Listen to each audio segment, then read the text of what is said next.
We begin with the latest from that deadly flooding in eastern Kentucky. That's right. The region, which is already reeling, got more rain over the weekend, and it's expected to continue. Alerts are in place for portions of the central and eastern part of the state, where Kentucky has received more than, get this, 600% of their average precipitation over the past week. This morning, at least 28 people are confirmed dead, including 4 children from one family. And sadly, the death toll is still expected to rise as dozens are still unaccounted for. Kentucky Governor Andy Beshear visited the disaster zone Sunday, promising the state will pay for funerals and doubling the National Guard's boots on the ground. 70 trailers brought in during December's destructive tornadoes will now house those displaced from the floods. And NBC News correspondent Maggie Vespa. Maggie, good to see you. You've been in eastern Kentucky for several days now. What have you seen, and how are things looking this morning?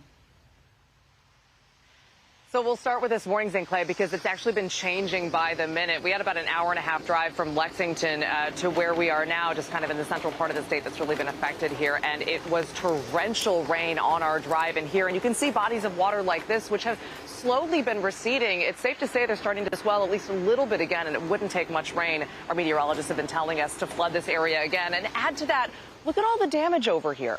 I mean, this is still left behind in so many parts of the state, and you can see just how strong these floodwaters were the first time around. So the devastation here is unbelievable, and now this is like the last thing people here need, and it's just really jarring emotionally. We were with the family yesterday when it started to rain, and they said this is just obviously going to be really traumatizing for a lot of people after what they saw this week, Sinclair. Understandably, and I mean, you talk about the devastation there. This is the second major disaster that Kentucky has had to deal with in the past year. I mean, just behind you, that is so awful. How are people responding to all of this? They are so traumatized, so shaken. I know you're going to talk to Sheriff Engel soon. We met him earlier, and you know, he knows this more than anyone. But we've just been talking to family after family, and then also just overhearing conversations like in grocery stores and just out in the public, people just casually saying, like, how much did you lose? Did you lose anyone you love? You know, how's your family doing? Have you been able to find everyone? Like, people are just, their lives have been turned upside down. And you mentioned the tornadoes. It's this growing club of devastation. And especially that family that I mentioned yesterday, they survived the tornadoes. Their property was not touched by those. But in the floods, we spoke to a woman who watched her son's house be carried away by floodwaters with her husband and daughter-in-law on the front porch, screaming for help, basically surfing the floodwaters on the porch. They eventually had to break a window and climb out up a hillside. They're okay, but she is just still wrapping her mind around what they've all been through. Take a listen. For us, we've lost everything that we can possibly lose. You know, we almost lost 2 family members.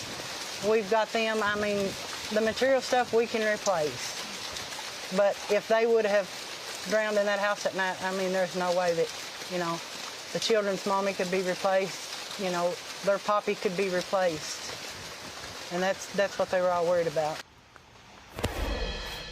Teresa telling us her 3-year-old granddaughter, by the way, obviously doesn't understand what happened, but she's been telling her grandparents and her parents that their house is broken, and she just wants to go back to her bedroom. And obviously, guys, she can't. The devastation here is unbelievable. Send it back to you. So much devastation, chilling, really. Maggie Vespa, thank you.